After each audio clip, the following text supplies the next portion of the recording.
All right. We are live. All right, what's going on, everybody? Good afternoon, good morning, good evening, wherever you are. My name's Lewis. Welcome to another live stream from the Because Bitcoin team. And welcome to Because Bitcoin, your one-stop shop for all thing crypto news related, entertainment, education, TA, all that good stuff. If you guys are interested in what we have to provide, you can go ahead and check out our premium list. We have a newsletter out, and of course, we feature some of the projects that we've hosted on our Twitter spaces. And of course, there are some other links to our Discord and things like that. I'm here joined by our CEO. I'm here joined by Tucker, here joined by Tommy, and our main Mad Edward. We got a lot of stuff to uncover for you guys today. As you guys have found out over the last couple of hours, FTX is now talking about relaunching, whatever that means, right?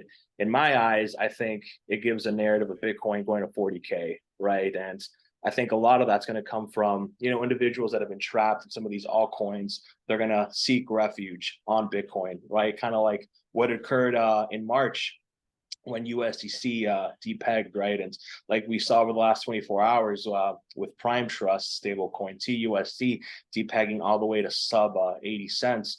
I kind of think it fits into that narrative. So let's get the show ready, guys. And once again, welcome to the Because Bitcoin show. My name is Lewis. And if you guys are here from our Twitter, we want to welcome you. And if you guys aren't subscribed yet, feel free to smash that like button for the algorithm and go ahead and subscribe. We're going to be doing a lot more YouTube content, and it's a pleasure to be joined by you guys. And of course, Michael Saylor bought the dip like a Chad, and I believe he also bought during the lows at like 15, 16K. So hopefully this doesn't like mark like the exact top, even though he does have a tendency to do that. But I think we're in for some pretty bullish times. So Max, how are you?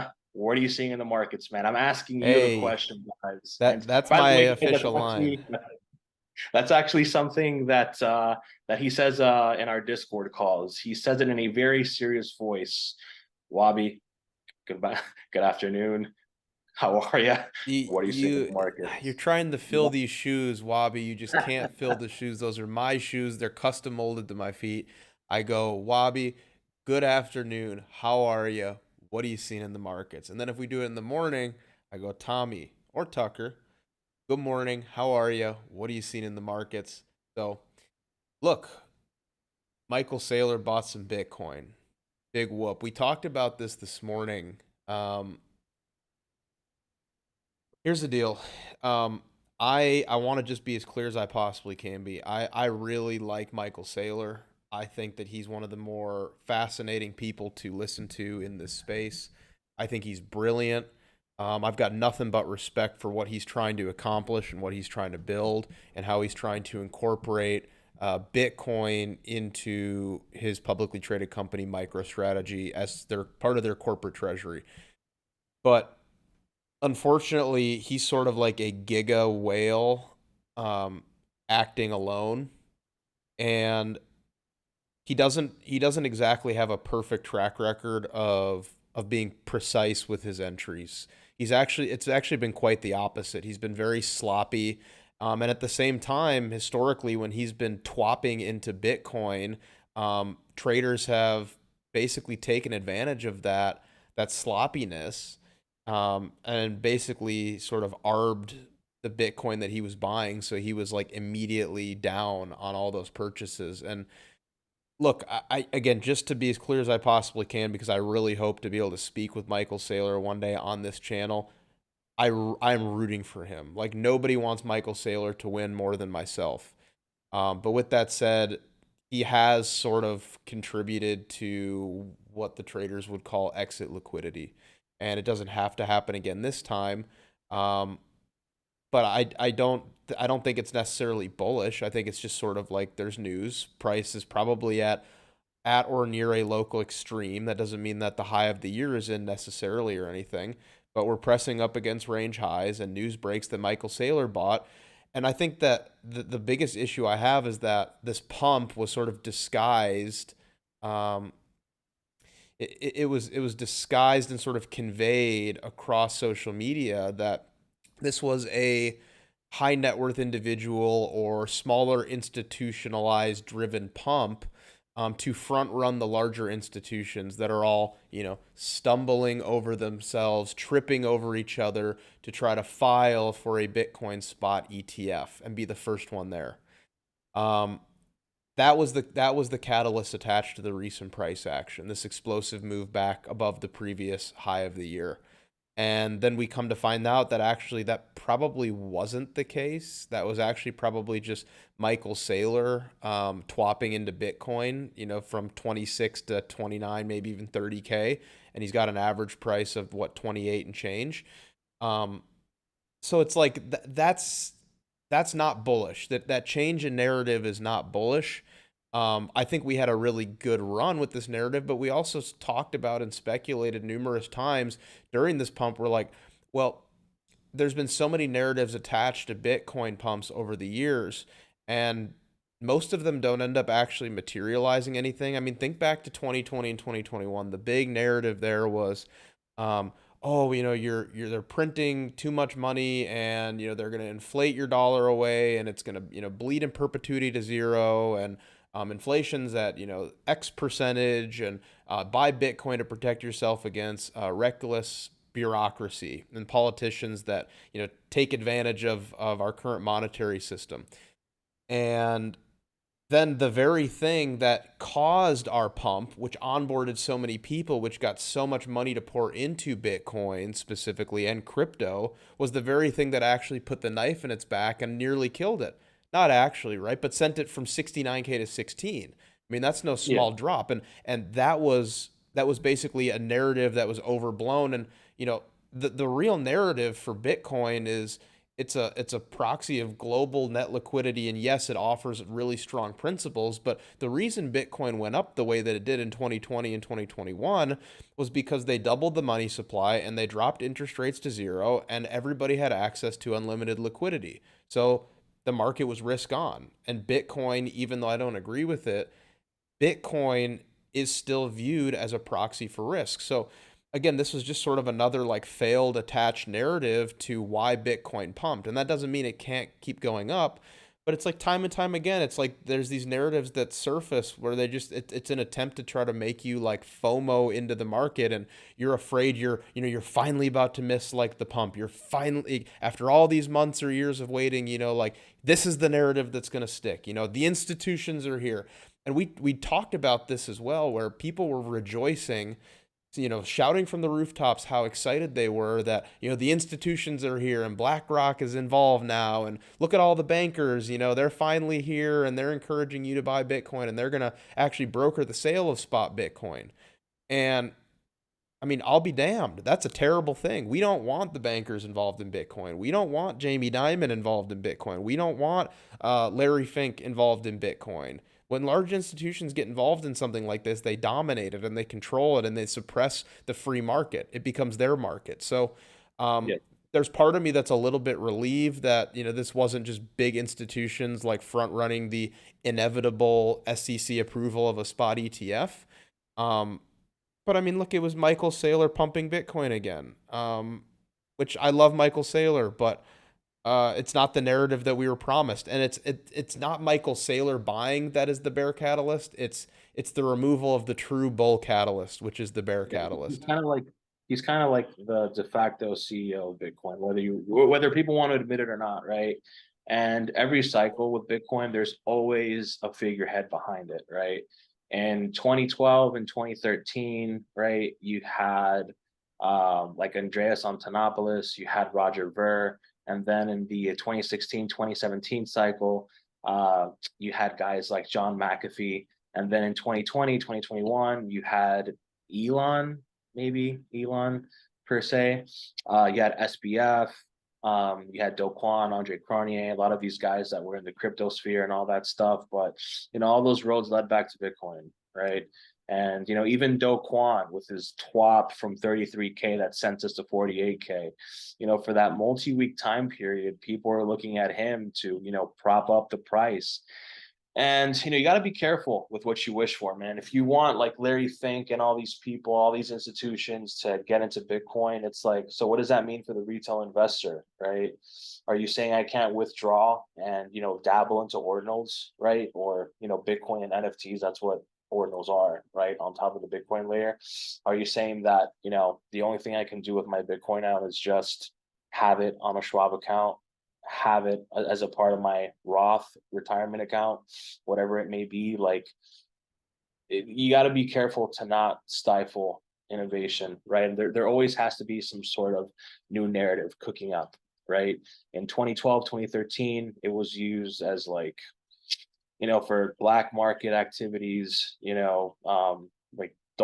like dark transactions, whatever you want to call it. And then in 2016, 2017, that's when you had the first mania, right? And I think Edward, who's here on the call as well, can attest to, that was the first, retail driven mania. And the 2020, 2021 cycle was like that first taste of institutional or fake institutional mania, right? Where a lot of these guys that benefited from the first few years of the crypto industry decided to, be fake hedge funds and got blown out. And, now these big TradFi guys want to come up and pick up the pieces. And, I don't think it's going to plan out as people make it seem out to be, right? I think there's going to be a lot of tricks up their sleeves, right? Like with FTX relaunching, how is that process really going to work, So I right? wanna I wanna ask you guys about that. So like that's the title of the show here. What Yeah. specifically does Sam have any involvement with FTX? What does So this like look like? he's essentially a representative, right? Whenever there's like these court hearings and all that stuff, and now they're finding billions and billions in assets like out of nowhere, right? When essentially they were deemed as lost, right? Like how do you lose $7 billion? That's seven big ones. You see how big these hands are? Seven, right? 7 bill plus in assets were found out of nowhere, right? So I mean, we can speculate where that money went, right? Originally, we can all speculate, but it's like those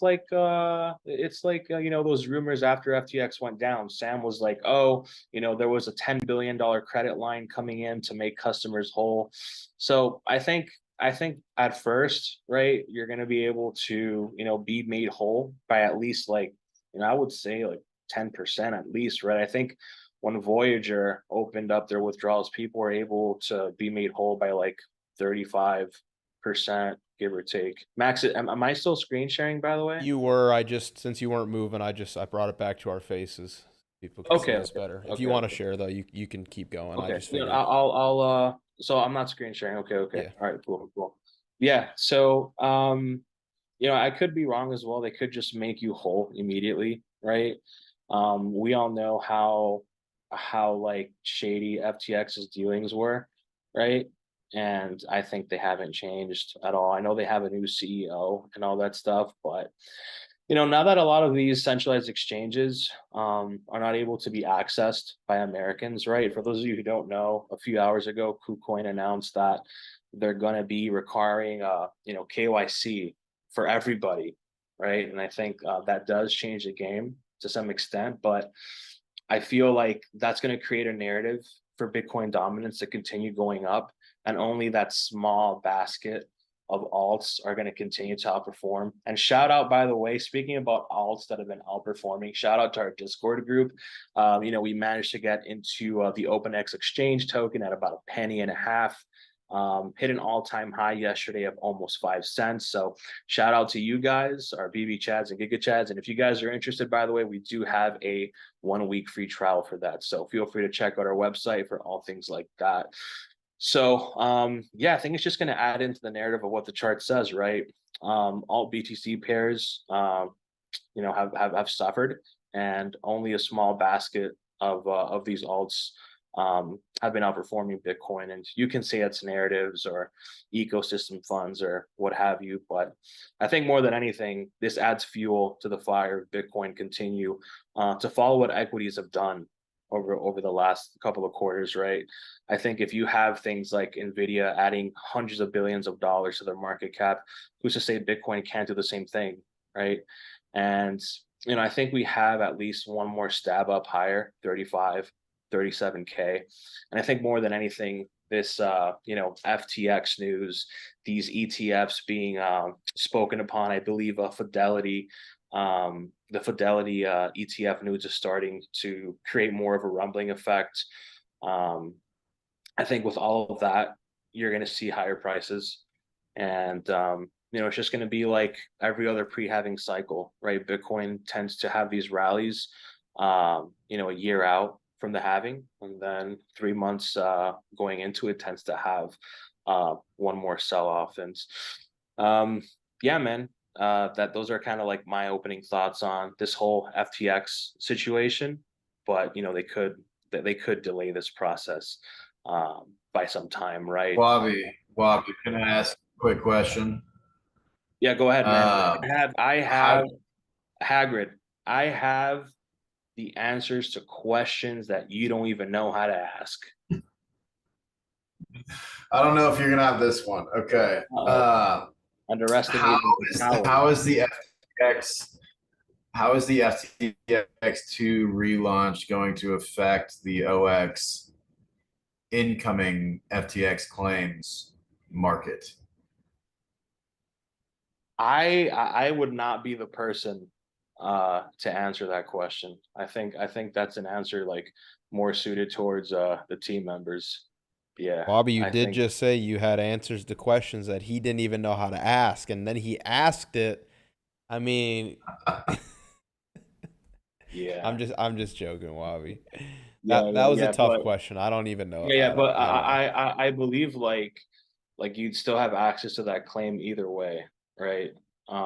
Like you'd still be able to access it through your OpenX account. Like it wouldn't really be like, oh, you can't trade it anymore, right? You'd still have the freedom to do that. I have a And feeling that FTX 2.0, like if you had an FTX like account, you'll be able to basically get like airdropped your liquidity from the original FTX into your new FTX 2.0 account. I feel like they're gonna do something like yeah, that. I think it'd be like I know Edward was alluding to this in our text chat. He was talking about like when Bitfinex had their Leo token drop, so it could work out something like that. The thing is like with OpenX, you're able to trade like your entire amount, right? Whereas like some other process, you'd only be able to have like fractions of it, right? So it would vary from case to case, but it wouldn't really change like the use case as far as like having access to your claim, right? And of course, like with launching an exchange, right, that would take some time, right? So even though in the immediate short term it might impact price, by the time it actually goes live, things could look a bit different, right? And if you look at something like the backed exchange, right, that was like a huge narrative in the summer of 2018. And Edward, I think you remember this as well. They were like the first. Go ahead. Edward, I can't hear you, by the way, brother. Yeah, yeah, yeah. Can't hear you, man. Oh, I guess he can't talk. Wabi, quick question. So like if like what Max said, they're gonna airdrop people their liquidity. Do you think that is tokens or is it USD? What does that look like? Sell pressure on the market. If they get USD, So is that buy pressure? What are we looking at? I think it'd be tokens more than anything, because now that like you have these big guys coming into the market, like the EDX exchange and all those things, you're gonna have to KYC your wallet and all of that. So I think FTX 2.0 is literally just gonna be like a stock brokerage account, right? You're gonna have to KYC everything, KYC your wallet and all those things, and it's gonna be an approval process as well. It's like you're gonna have to approve, XYZ wallet. Oh man, that face, Bro, this face right here, man. dude. Oh no. Bro, that is gnarly, man. That is so gnarly, brother. Bro, you see this face? Only the face only a mother would love. Dude, Yeah. look at that thing. Like the fact that that's a real picture is unbelievable to me. Yeah, man.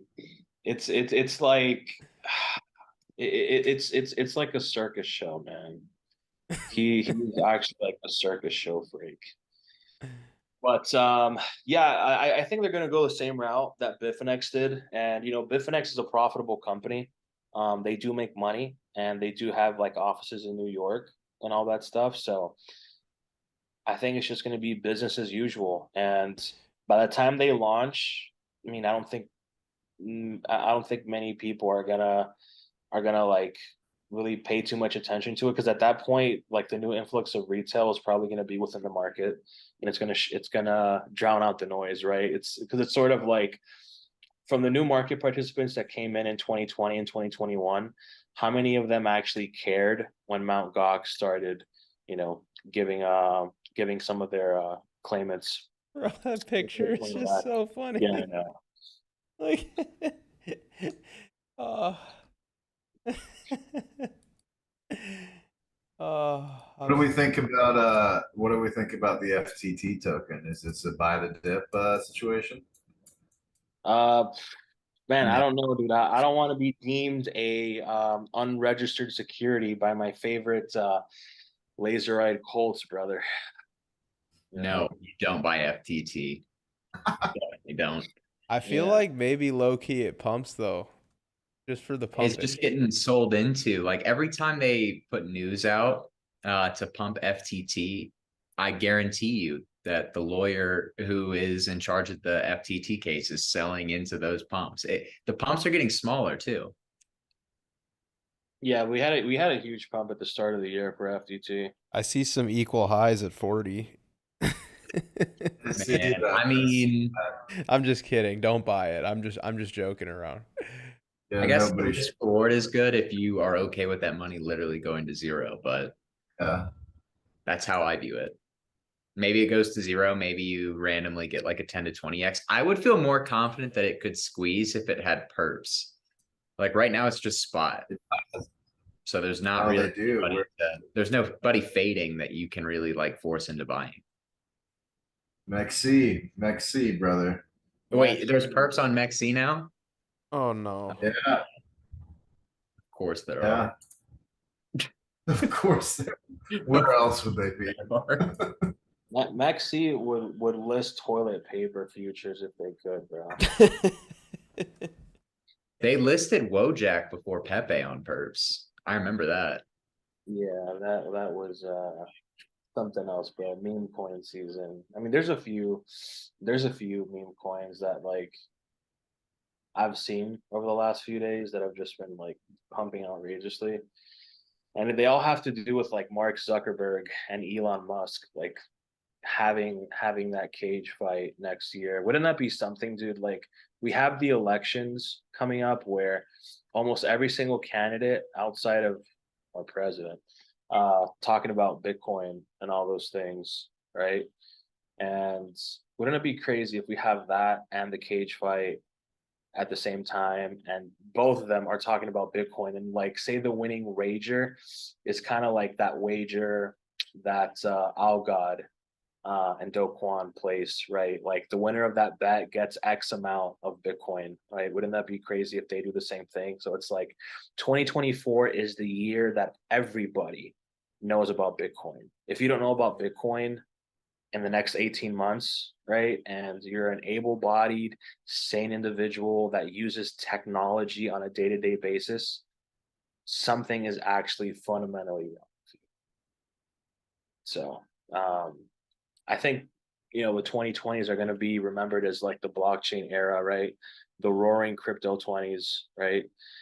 And it's like Suzu says, if you don't want to make the effort and understand crypto, it's going to be a rough century for you. A very rough century. Very, very rough century. Edward, can't hear you, brother. Yeah. Ed, just text it to us, and I'll tell them what you're saying. Yeah, you might have to bootleg it, bro, and just do it on your phone, bro. Set up a water jug, set up your phone, and we'll do it from there, man.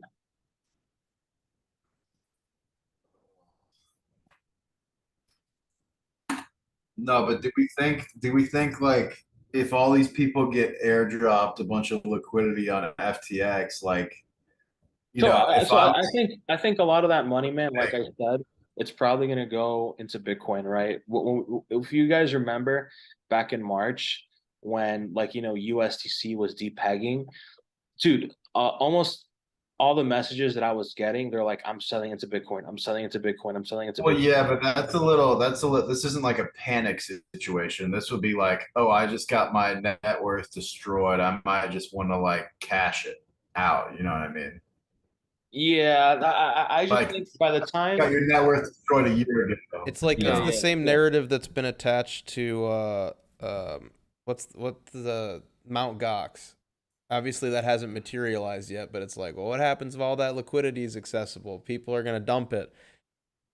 Yeah, but also, I mean, how many billions is going to be like airdrop from FTX? Isn't it like 5 or 7 billion or something like that? I mean, I think Yeah, as long as it's not all done at one time, the market should be able to absorb that. I mean, it's a lot of selling pressure, but it's not like it's going to all come within like 6 hours, yeah. I would think. So I think like, if we look at pre FTX, prices were at like, Bitcoin at 23, 24K, right? Like right before it rugged, right at the highs. And then we were actually just consolidating from like 19 to 21K. So it's like, why would you sell for a small like 50% pump, right? At that point, like by the time you get your liquidity back, you're going to be playing the halving cycle, and I think we're still going to play into those, but I think like for the next cycle, I think people are going to be surprised and we're going to replicate what we did in 2017 as far as parabola. So instead of going up like 3x, we'll probably go up 4x, 5x, right? And I think that same retail mania that you saw in 2017, it'll be institutional mania. And a lot of individuals that have been accumulating Bitcoin and Ethereum at these prices will go on over to the growth sector, right? Like the altcoins and all that stuff. Whether people want to admit it or not, man, like if you saw an opportunity to 20x, 30x your gains and you just tripled like your fiat value in Bitcoin, right? You're lying to yourself saying that you wouldn't take that opportunity, right? Like if you had another opportunity to write a Pepe, I'd call you a LARP if you were to tell me that like you wouldn't sell your some of your Bitcoin to ride these waves. I just won't buy it at all, man. All right, third time's a charm. Yes, sir. Woo! There he Right. is. Hey, Yeah, All yeah. right. See, that was the magic word, bro. Mention Pepe, and you get alarmed with positive vibes, love, unity, camaraderie. These are the things that make community, right? It's not it's not attacking other people just because you like some of these growth assets, right? And I kind of view like, BTC maxis, right, as sort of like, oh, like say like the boomer version, right? Like stocks, like, oh, you like, ARK stock, you like Tesla stock when you should just be buying the Dow Jones index. You should just be buying, the SPX. But to each their own, right? But I'm of the belief that like, all these narratives, right? FTX relaunching, all these like spot ETFs getting approved one at a time. I view that as institutional mania and also fragments of what we saw in the 2020-2021 cycle when we saw like a lot of these companies tradable on the stock exchanges like Tesla and MicroStrategy buying some of these assets, right? I think it's going to be the same thing. And, if you want to see what that looks like on a chart, just look at what occurred when CZ twapped $1 billion into Bitcoin, right? We went from 19K to 30K. So amplify that by 10, right? So, we're in for some pretty good times for the next 2.5 years. And I think a lot of the people that are in this market right now are going to have some PTSD and they're not going to want to take those risks, right? After Luna, after FTX, Celsius, Voyager, right? All these things that were shilled on AMC theaters after all those rugs, people are going to be like very skeptic of everything outside of Bitcoin, Ethereum. But the thing is, with Ethereum, that's how people buy their NFTs. That's how people get into yield farms and all those things. So I still think like the growth sector of crypto, regardless of the US of A regulation, I think we're still in for some exciting times, to be honest. But I Edward, actually go have ahead. a I know theory you I want to want to talk. propose. Go ahead, go So ahead, go my ahead. theory is we've been seeing exchanges being closed left and right, right, from Americans. So it's becoming increasingly harder for us to buy crypto outside of maybe Bitcoin, Ethereum, like you mentioned. So what if, because major regulations coming through, they're closing it off to all Americans? What if inadvertently they're actually doing this to create more demand, right? It's like, what's that? Humans want what they can't have type deal. So again, with institutions creating a lot of liquidity and creating these ETFs, I kind of have to agree here with Wabi, and I would say that it is going to create this like mega pump in a weird way, just because institution is coming through alongside with the regulation. And while the rest of us that actually understand like DEXs and like decentralized, the back and stuff, I think a lot of these like small coins that are going to pump, I think it's going to be exclusively for the people that are in the know, and eventually that money could flow to something smaller like that. But Yeah, so basically like 2017, right? Like if we look at all the people that bought, exactly, if we look at the people that bought Neo, right? Sorry to like share tickers here, guys, but that's just the nature of the beast. If you wanna describe the past, you're gonna have to say it for what it is, right? If you look at the current market participants right now, right? I would say there are more active participants trading something like Optimism token or Arbitrum token. I would say the same amount of people that are trading those tokens are the same amount of people that pumped Neo from like 50 cents to $150, right? So it's like when the crypto cycle starts and Bitcoin starts putting in weekly candles above 40K, I think some of these tokens are going to go through exactly what Neo did, right? And you saw how hard these tokens pump and how clean their charts look, right? Compared to some of like the other charts, it didn't really look as clean, right? Like the pump that Bitcoin had from the COVID low all the way to its first top, it didn't really look as clean as the $150 bottom that it did in January 2015, all the way to its top of December of 2017. Didn't really look as clean. And I think a lot of that has to do with like these leverage platforms, right? So if you eliminate a lot of the leverage, you'll have a lot more spot buying. And I mean, Snorlax can tell you spot buying does look more organic on a chart, and it does look cleaner on a chart when it comes from spot buying compared to derivatives buying. So I think that's like a narrative that's going to follow through. And if we look at the past, right, the first crypto cycle, right, you can say like 2009 to 2011, right? That was like pure parabola, right? And then the 2012, 2013 cycle was that double top, right? So we have a parabola and a double top, right? Then the third cycle was parabola, again, the 2017 cycle. Then the fourth one was a double top, right? So who's not to say we're just going to repeat history and then go through a parabola, um, you know, at that time. And if you look at the way we bottomed, it's very similar to how we bottomed in January of 2015, right? Where it was just like this slow bleed. It was like a 20% candle and a slow bleed, which is exactly what happened to FTX, right? It was a 20% candle to like 15.8, and then it was a slow bleed all the way to late November, where we eventually bottomed at like 15.4, right? And then some of these alts didn't bottom out until like mid-December Bobby, when let me ask you. I don't want to put you on the spot too much, but let yeah, me go ask ahead. you. I mean, what are you thinking the next like 9 months looks like for price action? We're talking about tops and bottoms, and as we're Yeah. just about a year out from the halving, I mean, how are you looking to position yourself I mean, are you looking to position for the bull market right now, post halving, or do you want to wait a little bit? Yeah, so as far as like the next 9 months go, I feel like I feel like we are going to trade at higher prices at the very minimum, like 35, 37K. But like my base case is like late 30s, early 40s. And then at that point, I'll probably like reassess and then just denominate everything back into Bitcoin and ETH.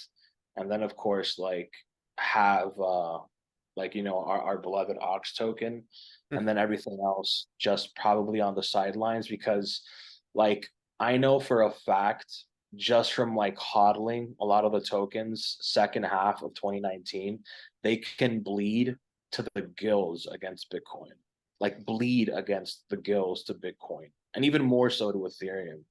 So as far as like how I'm positioned, like for the next quarter, like I'm still in these positions which I think can clear out some of these yearly highs, right? And I think like after that, I'll probably like reassess and not really go into stables, but more so like Bitcoin and ETH, and then probably just like chill at that point. But I've kind of been saying that I've kind of been saying that throughout the year, but there's always a narrative that just pulls you back into the market.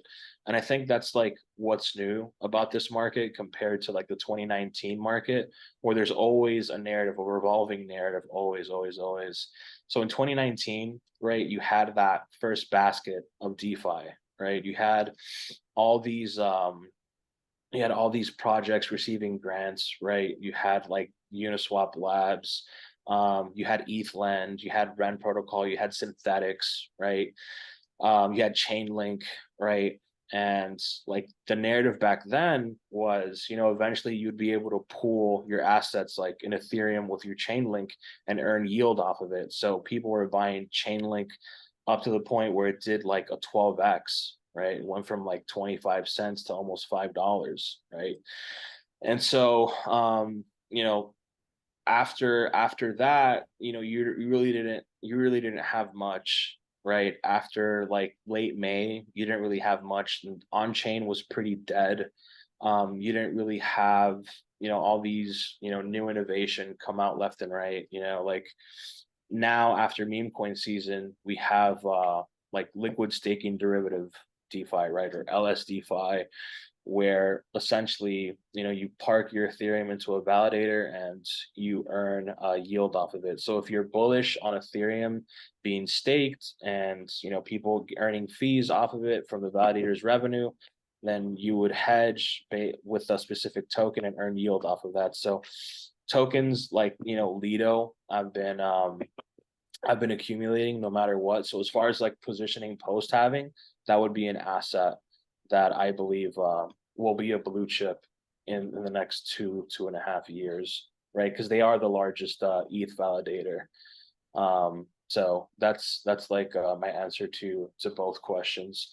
But yeah, man, just overall, just communicating with various individuals across like many sectors of the crypto space to kind of keep an open mind to everything. Like I know Will's outlook, he's huge into like NFTs and all that stuff. So that's what I'm saying. Like the amount of participants within these market conditions are a lot bigger than people want them. The market conditions are bigger than people want to admit. Essentially, is what I'm trying to say. But there's still opportunities in this market, right? But I would say to the people that are afraid to go into trades, don't trade, right? Just dollar cost average into Bitcoin instead of just holding a bunch of cash. Because I do think Bitcoin in the next 12 months is going to outperform cash. Very contrary to what happened last year, where cash actually outperformed Bitcoin, right? And the whole narrative for last year was, oh, Bitcoin is going to be a hedge against inflation.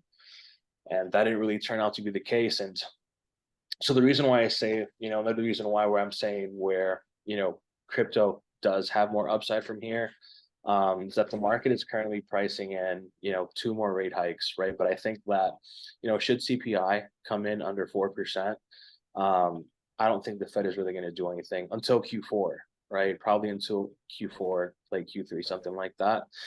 And I think at that point, perhaps you'll see a repricing, and then quarter 1, perhaps we'll have that first rate cut. But yeah, that's kind of my answer, brother. I do Actually, I too. wanna I wanna like bring up something. Yesterday when we had Kushan, he talked about that he believes that Bitcoin, that the time for accumulation is over, right? That Bitcoin's just gonna go pretty much up from here. That's not to say it's going to be a clean, straight up candle, whatever. But for the most part, that we're never going to revisit the lows that we're seeing now. When we were at Bitcoin Miami, what was like the number one thing everybody would say, right?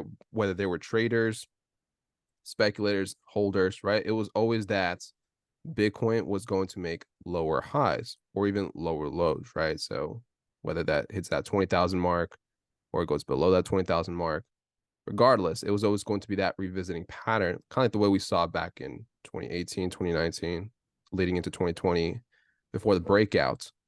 But Kush said something different, right? He said, like, no, the time for accumulation is over. It says that Bitcoin is going up. And I just want to hear like your thoughts, everybody here. Do you think, because just, from a contrarian standpoint, right? I always like to, I'm not going to lie. Like sometimes I think to myself, like that's what I was thinking the entire time, like that we would have these lower highs or lower lows to revisit, consolidate, and then push up. But once I heard everyone saying the same thing, it got me thinking, like maybe he's right. Maybe it is over. Maybe it is like the time for a bull market is now. So I just want to hear your thoughts on that. Coming from somebody that's probably been here since Throw, 2017. throw that to Whatever. Tommy first. So Tommy? go ahead, Tommy. I mean, I don't know if I necessarily adhere to that. I feel like if that were the case, you would have seen immediate follow through at the, a break of the previous yearly highs.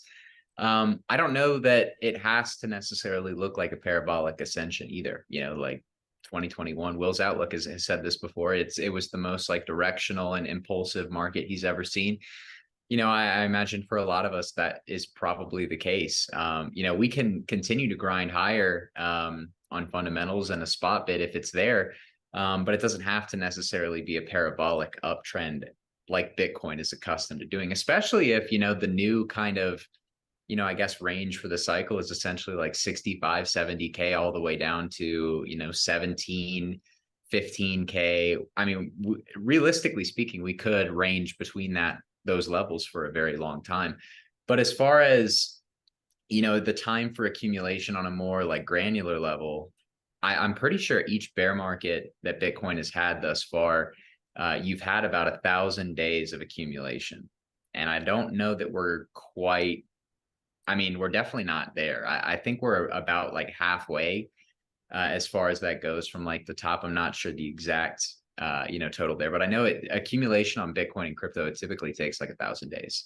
So for me, I personally don't think it's done, especially when you have I mean, Michael Saylor, Coinbase was buying last week. Who was selling Bitcoin? Who's still selling Bitcoin? I mean, you could argue that CZ is still selling Bitcoin to defend BNB. I'm not confirmed, of course, but you have pretty strong implications. It could be true. And if CZ is selling Bitcoin, or I would say more so, as long as BNB is going to serve as an overhang as it directly relates to the supply and demand for Bitcoin, I think that's a potential issue for us to see a parabolic uptrend again. But So you're I saying mean, that it doesn't mean we don't BNB see higher is prices. so you're saying BNB is like the go-to indicator to see if we've bottomed out, basically.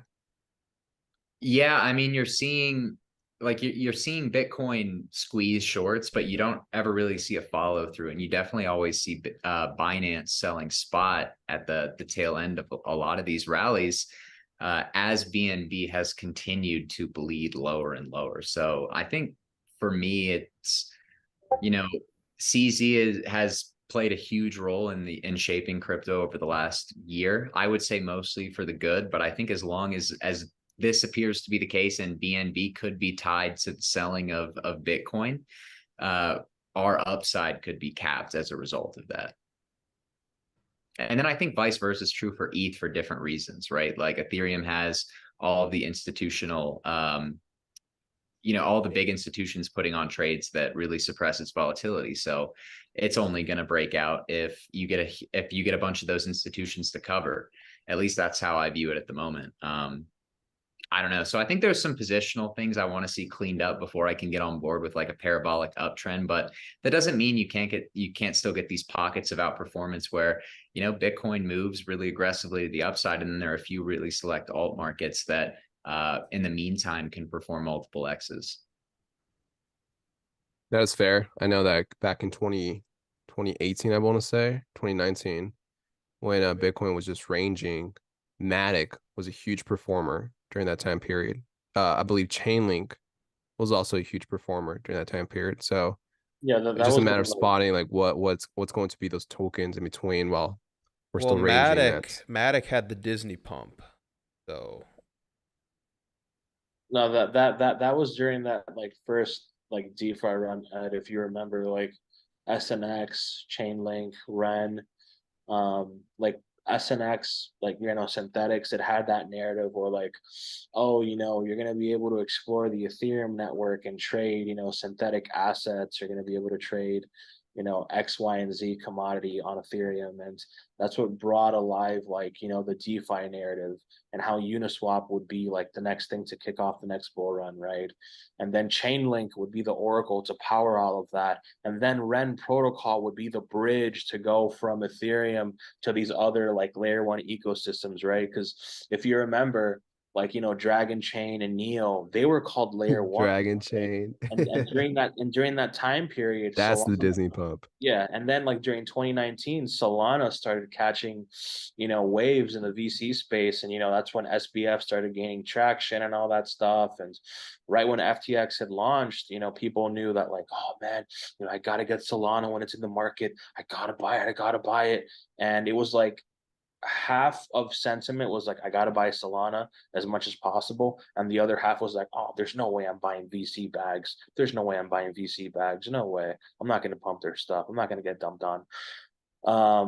And so, like as far as what's going on right now, man, it's such a massive rotation of narratives compared I to was just about to 20. say we really don't have Yeah. one, right? It's like there's not one that's set in stone. The other day I saw someone say that DeFi is the new narrative, right? But then we DeFi was switch the back to last cycle. DeFi will come back. DeFi right. on Bitcoin will be a new narrative, but DeFi's I old. don't see any reason for DeFi Mhm. 1.0 to come back. Just, I mean, asking just as basically as simply as if you're a new participant, you're coming into the space, you're buying to participate in probably like a very high profile token, or you're buying to participate in on chain. I don't really think you come in looking to bid like DeFi 1.0 tokens, but you do look to participate in DeFi. I think like the definition of DeFi kind of needs to be, I think maybe rebranded a little bit, right? Like a bunch of people still do DeFi, but DeFi 1.0 tokens are never coming back. Rip Algo. Rip Link, AAVE. I mean, I don't think those tokens will see their all-time highs again, but I think absolutely will. for your sake, I hope so, Tucker. And it'd probably be a really awesome like bubble. I know DGen Spartan, who I know Wabi, you like him as well. He has talked about like the 4-year DeFi bear cycle as this kind of like crypto tradition. I think that technically ends next summer. So Isn't it 36 months? Oh, my bad. Three. I think No, it's next summer. Yeah. something like that. I don't know what another DeFi summer would look like necessarily. I don't think it's a revival of like the DeFi of old. Yeah, You're in finance, brother. yeah, and like Thor Chain has had so many issues, man. Oh, that thing got hacked like 3 times. Yeah, and then like they've paused trading so many times, ever since like the top. And they recently had like a pause in like their Bitcoin trading and like Litecoin trading and all that stuff. And some people couldn't get out of their LPs, and it's like got a bunch of amateurs working there, brother. But I think it's just going to be like, the new shiny things, right? Like eventually, AI.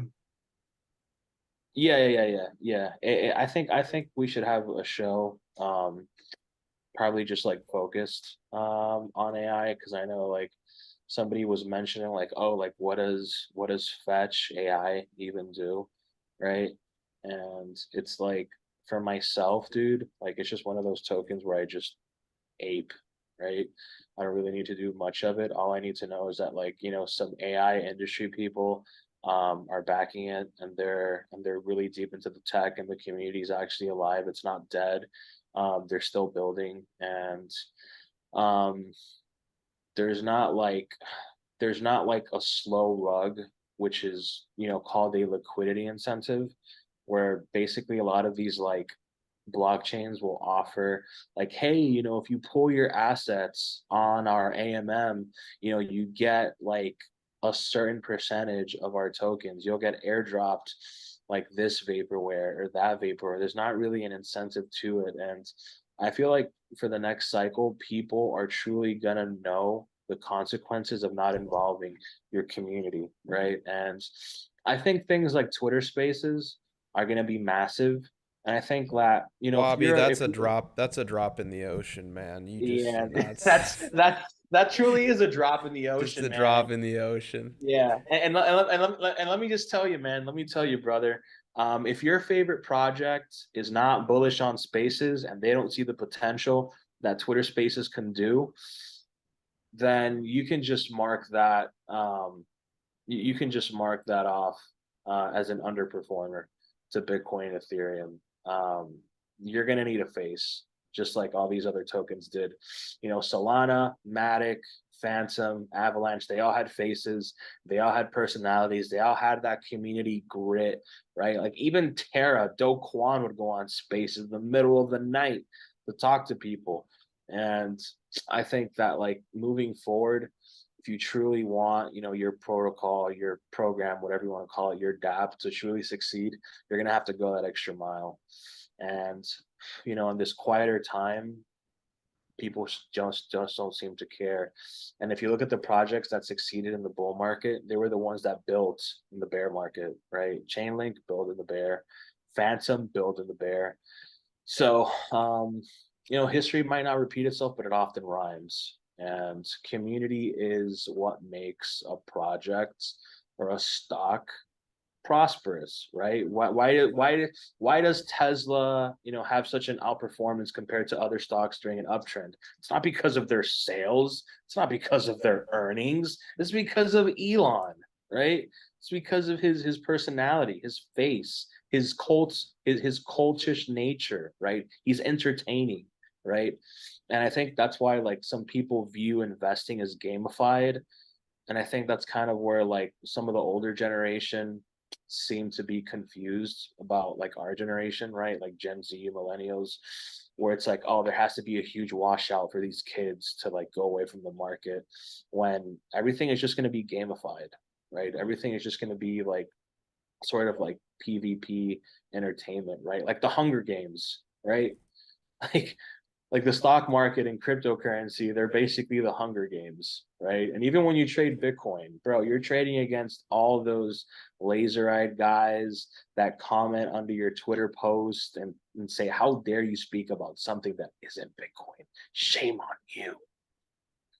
The Bitcoin maxi culture bothers me tremendously. And it has nothing to do with Bitcoin. It's there's a lot of people out there that have a great appreciation for Bitcoin and what it represents and what it started. It was the first domino to like start a digital revolution for sure. Um, but a lot of like the conventional Bitcoin maxis, I think, have a very it's this it's a certain intensity to it, and I think it can be repelling and intimidating. Where instead of just sort of, for me, crypto is it's an industry filled with people that are very open minded, and they sort of swim upstream, and I think that's what makes it great. There's a lot of guys in here. I mean, guys on this call that could go get a job at a hedge fund and make a ton of money, but they choose to kind of pave their own way a bit, and they're open minded and they have fun with it and they're more creative. Um, and I think that that's what makes like crypto really great, is that it awards that opportunity, where there's not necessarily like wrong answers to because it's such a young and like ever evolving space. And with Bitcoin maxis, I find there to be a lot of wrong answers, which bothers me because I think it's not in the spirit of what this digital asset space is supposed to be. I mean, you've seen it before, Wabi. Like, oh, don't attack me with your laser eyes, guys. You know, you say something wrong, and it's, how dare you? You tarnish the gospel of Bitcoin, and I just don't think that I don't think it has to be so hot or cold where it's either Bitcoin or death. It's like, Yeah, yes, Bitcoin or death. Like, you know. we got to be careful what we say, dude, because some of I these don't like that people, actually. dude, Nice they little will motto. make, dude, some people will make so many alt accounts just to tell you that if you're in Bitcoin for fiat gains, I hope you get cooked. Like, what are you even talking about? When you bought your first Satoshi in 2021, son. Like, dude, how about this, man? If you weren't around for BitConnect, man, you can't tell me nothing. You can't tell Dude, me and nothing, here's bro. the thing about it, Wabi, too, and you guys all know this. A majority of the Bitcoin maxis out there, and I say majority, and I mean that, not all of them, but a majority, made most of their money in altcoins. Okay? Of course, man. Of course, dude. Like I'm the not gonna call anybody out, but I mean, we could. There's a lot out yeah, there. yeah. It's either that or like they became a maxi because they got wrecked in 2018. Yeah, yeah, Yeah, that and too. it's like it's like, dude, I remember, when I got into the space and, a year after the bear market, when all the tokens were down 95%, bro, I remember telling Edward, like, dude, it's probably like the retail coins like Doge and Cardano, they're probably gonna come back. And they did, right? So it's Granted, like, yeah, this was like 2018, 2019. yeah, Yeah. yeah. So it's like usually what gets attraction towards the end of the bull run, that narrative follows the next cycle, right? So at the end of 2013, we saw a lot of the alternative payment options, right, get attraction, and that next cycle, right? We had Monero, we had Dash, we had Nano, Rail Blocks. That was insane. I think Rail Blocks ran from like 2 cents all the way to like $30. It's something insane, right? Um, and then during that time period, right, towards the second half of the 2017 bull run, we had Ethereum, the ERC20s, the ETH killers, right, catch waves. And what outperformed during the next cycle, right? All L1s, right? So if we look back, right, what was pumping hard during that second half of the 2020-2021 cycle, right? It was like, the layer two solutions, right? Things on Arbitrum were pumping hard, the metaverse and NFTs were pumping hard. And when we look at gaming as well, that was pumping hard as well. So when we look at sort of a mixture of things, a mixture of narratives, I see that playing out in the next cycle. And if we truly think that we're going into an age of digital, right? The age of digital is this right here, right? It's a phone. It's not our Macs or our laptops or our desktops that we're using for this call, right? It's going to be our phone. And people love gaming, right? People love to have their assets on the go. So I think anything that, has to do with like the memification for investing, and that's why Pepe did so well, right? Because we take internet culture with us on a day-to-day basis, right? If you were to wear a Pepe shirt and you go to a supermarket, people know what that is, right? Oh, Pepe, Pepe, Pepe, right? And I kind of think that like for the next cycle, gaming might be something big. And I think Ethereum layer two solutions, right, like Arbitrum and Optimism, they're gonna benefit from all that stuff, right? NFTs as well, right? And perhaps even AI might catch a bid in between, because it wasn't just L1s and memes that kicked off in 2020, 2021. You had a variety of things that pumped in between, right? And I think AI, given what's been going on in the stock market, with Nvidia and all that stuff and their innovations, and of course with Apple with their Apple Vision, I kind of feel like next year, second half of 24, we're gonna start seeing like the Apple Vision being integrated with crypto products. So we're gonna have like the intangibleness of crypto slowly become tangible, right? And it started off, I think, this year with the Uniswap wallet integration with the Yeah. iPhone. Like, dude, that is Dude, that's pristine. the next wave of crypto adoption and onboarding is smartphone integration. But I'm not talking like through Venmo and Cash App. I'm talking like hardware right Real here. food. Like this is it. Like the Soul phone, but maybe not Solana. I don't know. Time will tell. But I'm talking like hardware implementation in 3 billion people's pockets, like If overnight. if Vitalik came out with a phone, would you buy it? Yes. I think everyone would, dude. Like an Okay. actual like Ethereum Foundation phone, dude. Like that is a no brainer. And I kind of think like even though the Solana Saga phone might not kick off that like huge wave, I think it's going to be like the Nokia phone, right? Or the beeper. It might set off a trend, even though the actual like product might not might not be successful. It's the narrative around the product, right?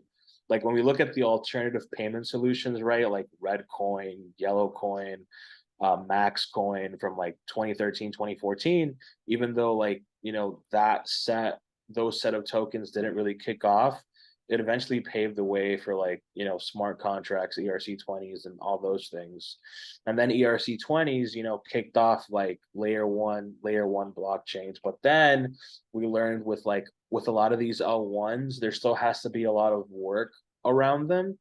Um, because as time has proven, they were nothing more than just like liquidity grabs from from VCs, right? And I think there has to be a new model for L1s moving forward, and that's why I'm stressing community so much, man. And I pay such attention to social metrics because in essence, a lot of these crypto companies, they're de facto marketing companies. Number one, you need to have a face.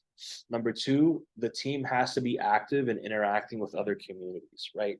They need to put the pressure and the hustle on marketing.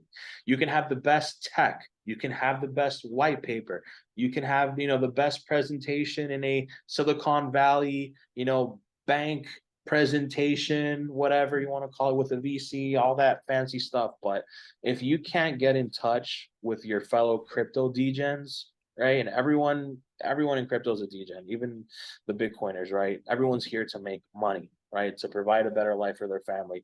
If you can't provide any source of entertainment, right, and the way you speak, because it doesn't matter what you say, it's the way that you say it. If your message doesn't resonate with the core infrastructure of the crypto community, your project's not going to do well. It's not going to do well in the bull cycle. It's not going to do well post bull cycle, because there are many tokens even in the bull cycle that just did not perform well. If we're being honest here, some of them did just outperform Bitcoin and Ethereum, and they only went up because Bitcoin was going up and there was infinite QE, right? So yeah, that's kind of like my tangent there. Pardon for that, guys. But Wow, that was epic. You never have to yeah, apologize. Like that's epic. yeah, You don't have to apologize. you got to say it, man, because like, man, how do some of these projects have like tens of thousands of Twitter followers, but when they open up a space, there's like 9 people that end up tuning in. There's something that's just there's something fundamentally wrong there. Something that is very, very fundamentally wrong and very alarming, right? It's sort of like this social grift that doesn't really sit well with my stomach. And that's kind of why, like, I'm still leaning towards the fact, as many of us agree here, that the new shiny things that are going to come out in 2024, 2025 might blow these projects out of the water. And so whatever runway some of these projects have left, they're gonna have to stretch that out, boy. They're gonna have to stretch that out, you know. But if if you don't feel that marketing is important, the market will teach you just how important marketing truly is. And it's not that hard to spot Twitter bots. Just a drop in the ocean, brother. That's all. Brother, drop in the ocean. All right, guys. What do you say? Edward, go ahead, man. Amen. Is that what I would say? Amen. Yeah, that works. Yeah. Well, is there anything else you want to say, guys, before we wrap up? I'm good, man. I've been sitting on Zoom all day. I'm ready to get out of this chair, but be careful out there, everybody. I think we're gonna get another chance to bid below 25K. So don't feel the FOMO and expect the unexpected, right? The unexpected is lower lows. So I'm just gonna put that out there. That's I have a very important announcement as well. I did buy more OX while we were on stream here, and it felt really good. So Well, guys, thank you so much for tuning in. If you guys enjoyed this content, feel free to hit that like button. Really helps out with the algo. Hit subscribe. We're going to be doing a lot more YouTube, but I believe we're also going to be doing a Twitter space. I've got some guests on for Friday. So feel free to check out our Twitter if you're new to Because Bitcoin brands. We do these roundtable spaces, talking all things news, talking all things narratives and price. And also feel free to check out our website. All links are down below. You can also try out our Discord. It's a 1 week free trial. And within the Discord, you can find all of our team members there talking all things crypto and financial markets. And over the last couple of months, we've been killing it with plays, like Pepe and OX, like we've been speaking upon here, and many others as well when it comes to the stock market also. So feel free to check us out. We'll be back tomorrow in the morning for a market check. So shout out to Max, shout out to Tucker, Edward, and Tommy. And yeah, congratulations, Max, once again, brother, for becoming a father, man. That's a blessing that many people aren't able to experience in their entire lives, man. So congratulations on that, brother. thank you, sir. Thank you very much. All right, guys. So with that being said, take care. God bless you, and thank you so much for taking the time to support us here and showing up day in and day out for our YouTubes and our Twitter Spaces. So we'll catch you all tomorrow. Take care. God bless. And if you enjoy this content, tell a friend to tell a friend. And thank you so much. Your support means the world. Take care and God bless.